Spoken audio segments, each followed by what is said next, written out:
Hey, this is Daniel from Adorama. I'm here actually in the New York City store, and this Monday we decided to do something a little bit different. Normally I have my videos come up on Monday, but we're giving the editors a little bit of a break and we're gonna make this one live.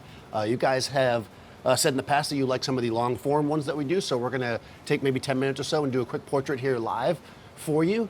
I'll kind of run through what we got going on here, and then we'll get to it. So I'm here with Marissa in the store, and what we're gonna do is we're gonna take an 85mm lens. I'm gonna make kind of a standard portrait first, and then we're gonna do something a little bit with the depth of field. I'm gonna play around a bit. A lot of people like to use high-speed sync to get really shallow depth of field with their flashes, but not all flashes are capable of that. I happen to be using a Profoto flash that is, but I'm not gonna use it in high-speed sync today.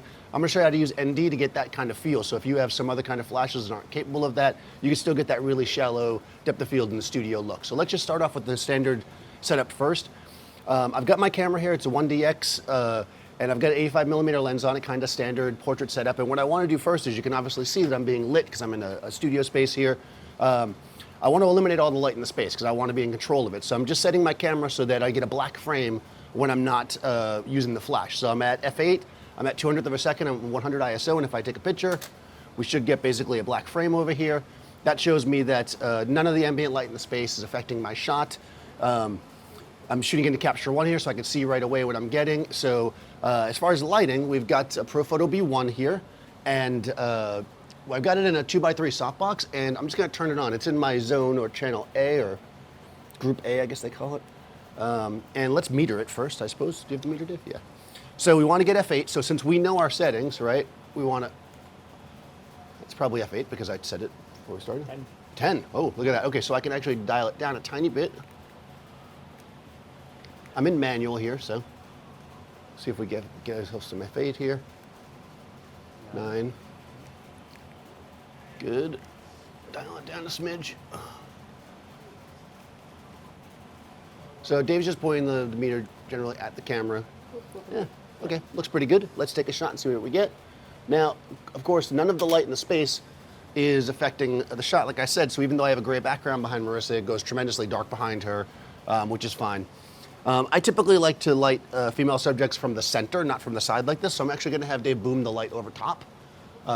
We're on a C-stand here. Obviously, we have a sandbag for safety reasons, and we're basically gonna just have Marissa step out. We don't have insurance to cover that kind of stuff. So, yeah, we're just gonna boom the light out and over. This is gonna create what they call a butterfly pattern, which is gonna give us that nice kind of shape to the face. It's gonna narrow the face. It's gonna add some definition to the chin line, that kind of stuff. So you will notice that the way Dave is doing this is the right way to do it. If you ever use a C-stand, we've got a little pin here. And what we're basically doing is, we've got the light so it stays flat. A lot of people tell me they use beauty dishes and stuff and they try to boom them out and then they're always twisting on them. If you use a pin like this on the C-stand, that won't happen. Cool. All right, so during these moments of the shoot is when the photographer is obligated to drink coffee. Perfect. Cool. All right, so we're gonna have Dave raise it until it's out of my shot. I'm gonna look through the camera, keep going, right there is good. Okay, let's see. Probably might have to tilt it down a little bit or bring it back, I think, based on the angle. We'll try it. We'll try it.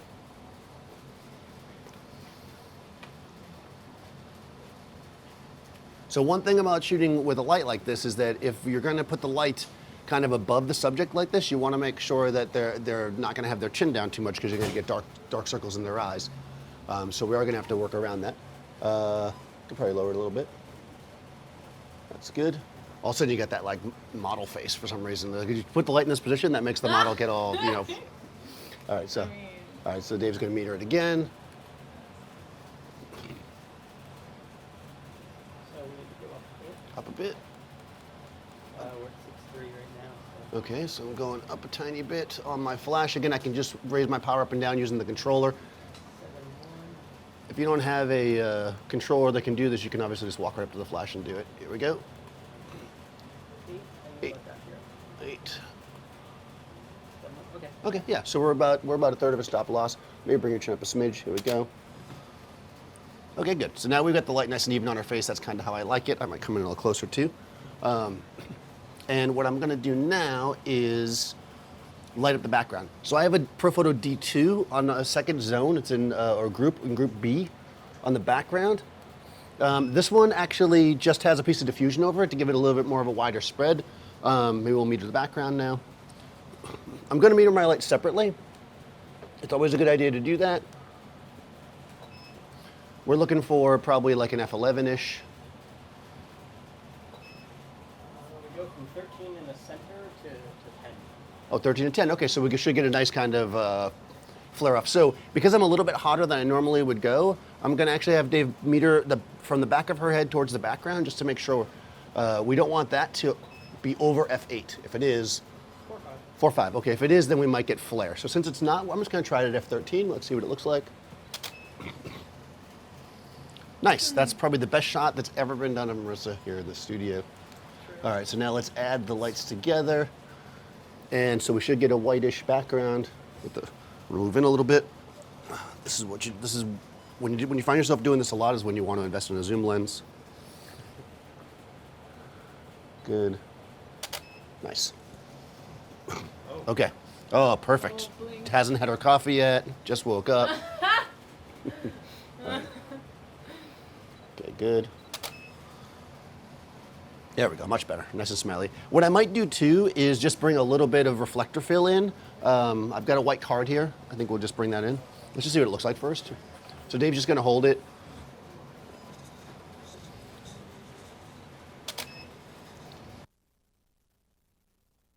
Okay, so that helps a lot, especially when Marissa hasn't had her coffee yet and we gotta kind of bring some more light into her eyes.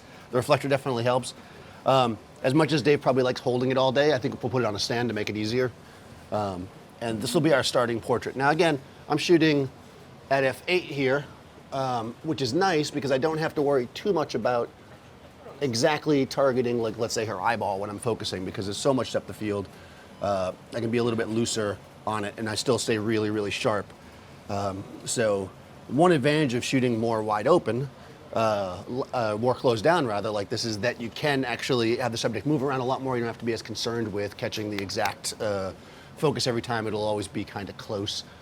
So that's one reason why in the studio I usually try to shoot around 5.6 f8, but it can get a little bit, kind of standard, if you will, by doing that all the time. So I think using the ND filters like we're going to do is, you'll see it will add kind of a dramatic change. So let's see what we get here. We'll shoot a few like this first though. So Dave's just using a flag to hold a piece of cardboard because that's what we have. You can obviously get all kinds of different tools to hold reflectors. This happens to be what we have here.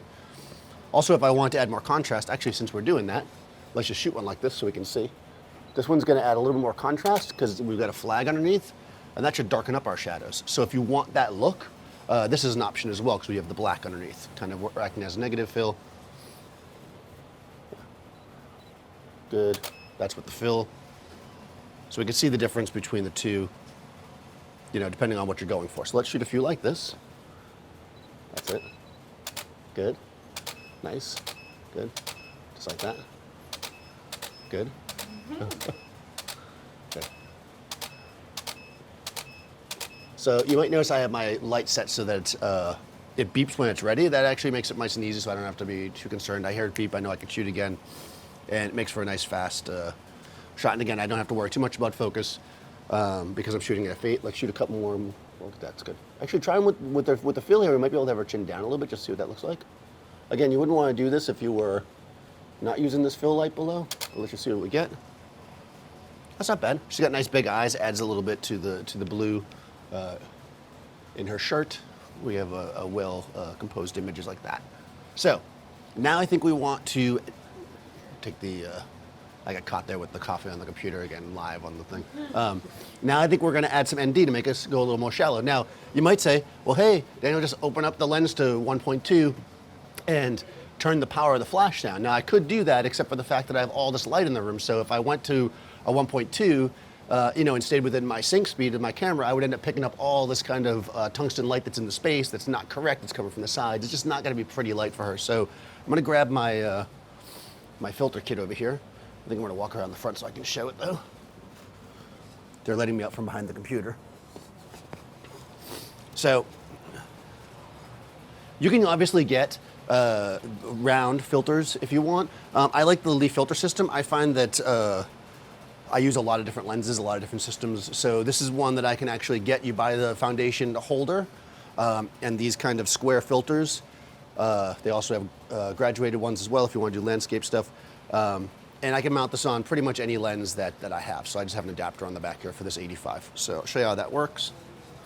You notice I have two filters here because I have two stop ND filters. So each one of these filters will do exactly what you would think. It's going to take 2 stops of light away. So if I add 1, I'll be able to open up my lens 2 stops. If I add 2, I'll be able to open it up 4 stops. So we'll probably do both just to see the difference.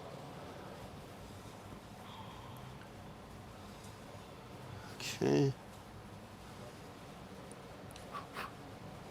Okay, so adding the first one. And I'm going to open up my lens. Again, I don't have to change the lights or anything. I'm just going to open up my lens 2 stops, which would be f4. Good. Well, that didn't work at all. Oh, because I have the light turn. Back. Good.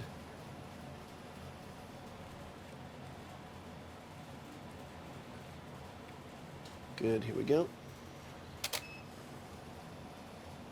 Wow, okay, this might be more than 2 stops. I might have grabbed the wrong filter.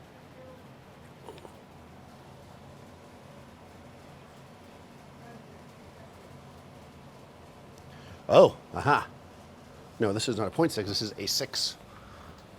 That's a heck of an ND. There we go, I thought that was pretty heavy. Well, that'd be great. I don't have enough power here to do this though, so I'm just gonna switch to this, back to this one. This is the make sure you grab the right filter lesson.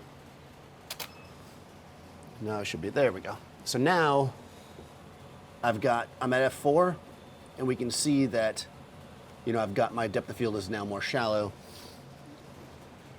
Although I kind of want to actually try that crazy heavy filter, so they're ticking on my time here, but I'm gonna. This is when we have to work quickly. So this is I'm gonna go all the way to 1.2 and see if we get enough light in here. Wow, that's still not really enough. That's a cool effect though. So let me actually turn the lights up a stop.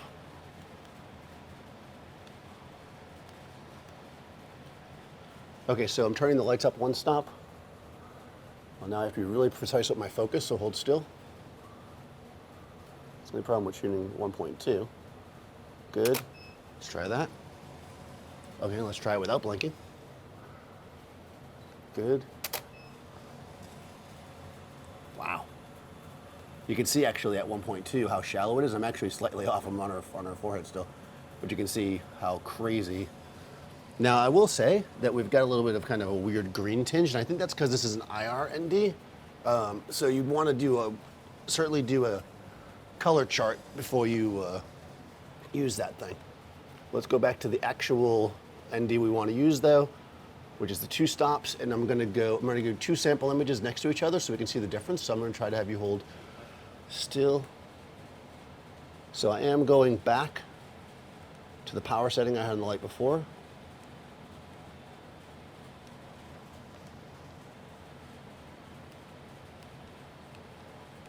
Okay, let's try that. I think I'm overexposed there a bit. Whoa. That's a little bit hot. Cool. There we go. All right. Okay. Good. Oh my god. This is what happens when you do it live. Now you see the real pictures. All right. So here we go. Right at me. There we go. So now I'm at a 2.8. Right? We can see this nice shallow depth of field. And then I'm going to take my filter off.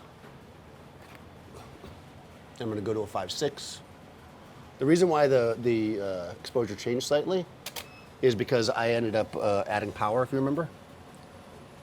And I didn't take the time to compensate that back. So we can see here, you can get this nice shallow depth of field even with using a more powerful studio strobe, you know, in the studio without having to have high-speed sync. So that's kind of the point here to do this.